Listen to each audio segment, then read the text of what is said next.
If you're like me, you never really quite have a handle on just how much time you actually spend playing any one particular game.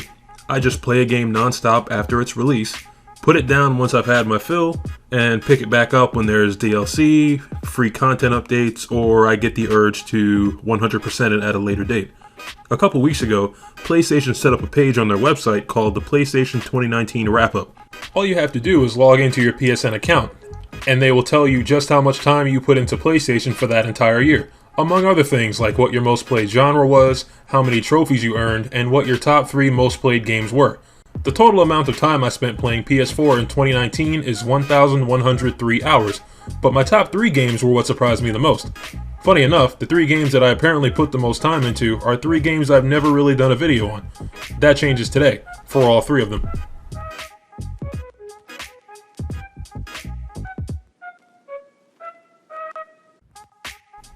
I should say up front, I'm not the biggest Call of Duty fan, even though I've bought a handful of their games. The first Call of Duty I played was Black Ops, and that's the game that made me appreciate the developer Treyarch from that day on. Infinity Ward games never really appealed to me, Modern Warfare 3 and Call of Duty Ghosts especially. Treyarch always brought the fun, most notably Nazi zombies, and that was the biggest draw for me. I even enjoyed the futuristic sequels with the exosuits and the robot characters and all that good stuff. But then Sledgehammer made my favorite entry in the series, Call of Duty World War II. The raw presentation of wartime combat without all the bells and whistles of exosuits, attack drones, and those other gimmicks really made an impression. That brings us to October 24th, 2019, the release of Call of Duty Modern Warfare. According to PlayStation, I spent 85 hours playing Modern Warfare, and for the life of me, I can't figure out how. I know I bought it for a friend and ended up playing it whenever I wanted to shoot something, just because it was on my PS4 already. It's one of those games that's a happy medium when you really don't know what else you want to play, but you know that you want to play something.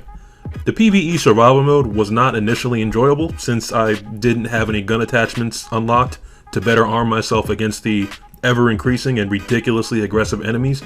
The Spec Ops missions were right up my alley since they're co-op, and although it took a while before my team could actually complete one, they still kind of had their own enjoyable nature to them.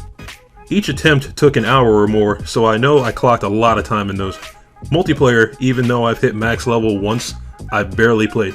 I really only get into that mode when there's a double XP event going on, and I know the few kills I get will be worth more XP than usual. Gotta make sure the ass whooping's worth your time, right?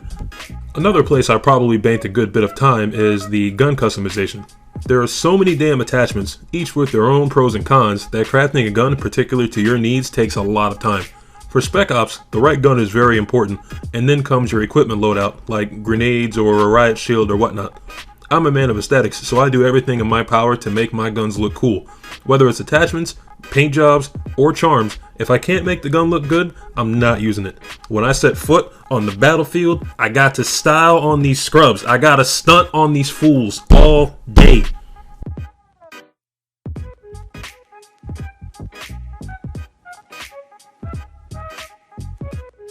You enjoy a good crusade, bringing pagan heretics across God's green earth to justice, while reveling in the spilled blood of your enemies. If you wish to do this in the form of a game, and not illegally, For Honor lets you do just that. While Ubisoft is one of my least favorite developers, they occasionally impress me. I've always liked the concept of knights, and even more so, their armors, and this has been compounded on by games like Dark Souls or the Titan class from Destiny. Even in Monster Hunter World, unless the armor set resembles that of a knight, I won't wear it. I played the For Honor beta and then never touched the game again until just before the second quarter of their Year 3 roadmap, right before the Sakura release. As soon as I decided to give the game another try, I went all in. I chose Knights right off the bat because it's just Knights versus everyone else, you know it and I know it. I decked out my Knight characters in the coolest paint jobs and armors I could get my hands on. Then I hit the battlefield to style on my enemies while murdering them, as a good knight should. My favorite 2 heroes are Lawbringer and Black Prior, simply because they look the coolest. Conqueror is a runner-up, for reasons any player will happily tell you. I probably banked the most time in the Breach game mode, because either A, if I'm on the attacking side, we have to fight all the way to the end, with teammates dying left and right while not even attempting to do their jobs, or B, we're defending and teammates will run off and die instead of defending the zones and make us take longer to win. It's no wonder I accumulated 105 hours playing this. If you ever wind up on my team, I hope you do your job, because I can guarantee you that I'll be out there doing mine, doing everything I can to lead our team to victory, because that's my role as a knight. Nam Deus, pro regni, et quia honor.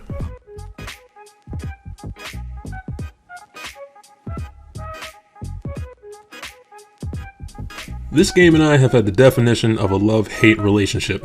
The Elder Scrolls Online has been a hot-button issue for Elder Scrolls fans since it was announced way back in May of 2012. The Elder Scrolls V Skyrim was still fresh in people's minds, so when they thought about an online Elder Scrolls title, many, including myself, thought it would just be a co-op version of the open-world adventuring we did in Skyrim. Nobody expected what we got. I played the ESO beta a few times on PC, but when I heard it would be subscription-based, my shallow interest and mild excitement ended there, and I went back to playing other games.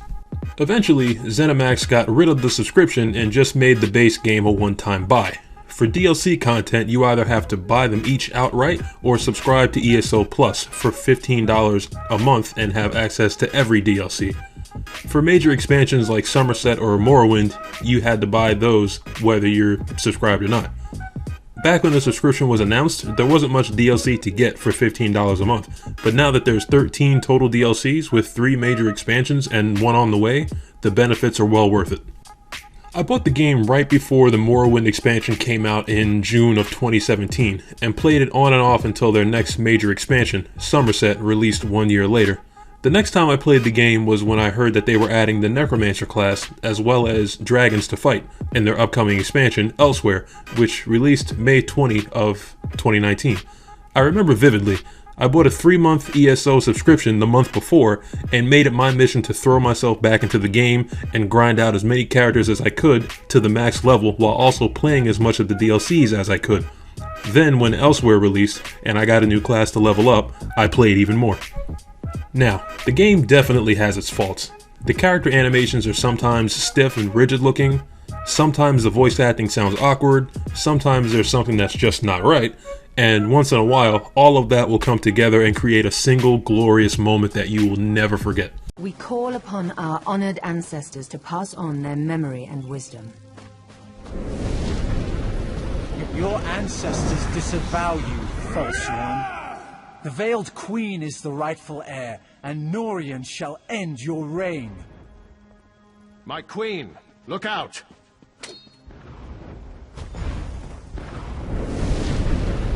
Fortunately, the good parts of this game outnumber the bad.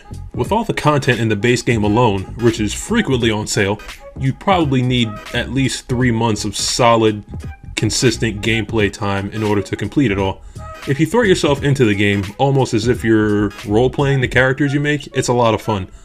There are plenty of skills to master, dozens of zones to see, hundreds of ways to mix and match a ridiculous amount of armor and weapon styles you have access to, over 2,000 quests to complete, and even larger amounts of all of those when you get the DLCs or expansions. You will never run out of things to do. Out of curiosity, I wanted to know if anyone, and I mean anyone, out there has somehow managed to get all in-game achievements. Basically finish the entirety of the game. So I did some digging. One guy on the EU server has 39,105 achievement points out of a total possible 39,410. In simpler terms, he's 99.2% done with the entirety of the Elder Scrolls Online. I like the game and all, but I know I will never make it to even 20 or 10% of that.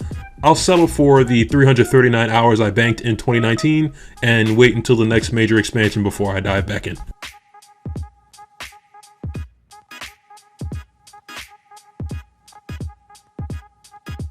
When I finished the last batch of videos of 2019, I thought I would have at least a month or 2 off before the next major game was out, like the Final Fantasy VII Remake, which unfortunately got delayed.